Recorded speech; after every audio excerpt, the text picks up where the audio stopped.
My name is Roseanne Greco. He was born December the 13th, 1907. Joseph John Greco. I am his daughter. World War II. He attained the rank of sergeant, Army. He was drafted. It was during the war. World War II was ongoing.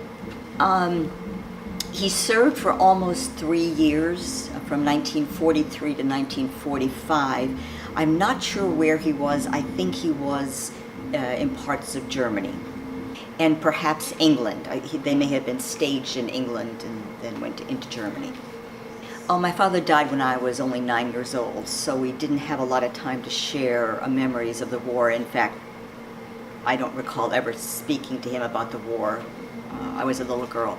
My mother told me that one thing that I still remember, and that was during the war, they were going through an air raid at night, and they could not awaken my father. He was a very, very deep sleeper, and they had to leave him in the barracks while there was threat of bombing.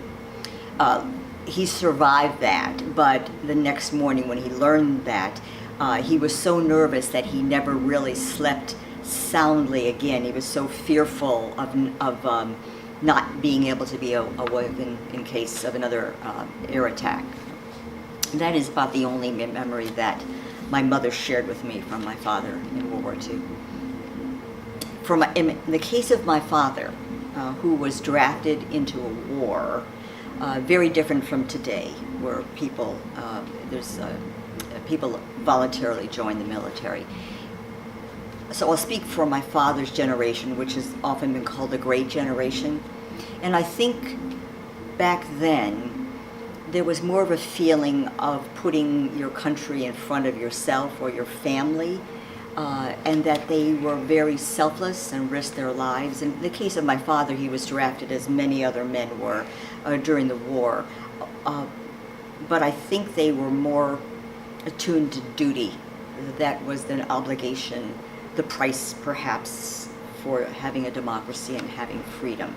And I believe people who have served in the military are more attuned to that than someone who has never served. This is probably more beyond what my father's time in World War II, but this is going to be more perhaps political than you might want.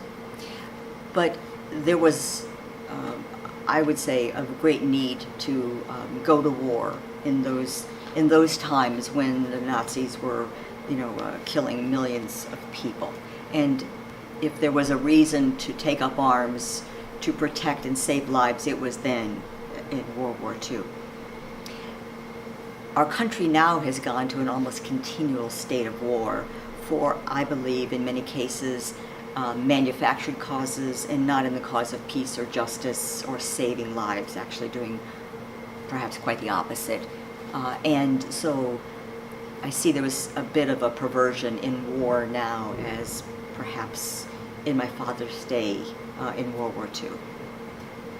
Well, this is a picture of my father in uniform. I don't know when it was taken. It was probably sometime in the early 1940s. This was the picture that was used on his death card when he died. He died very young. He was 49 when he died. He had been a coal miner when he came out of the war, so there could have been contributing factors, the stress of the war as well as working in the mines. So this is the way I remember my dad, because I've seen this picture more than any other picture.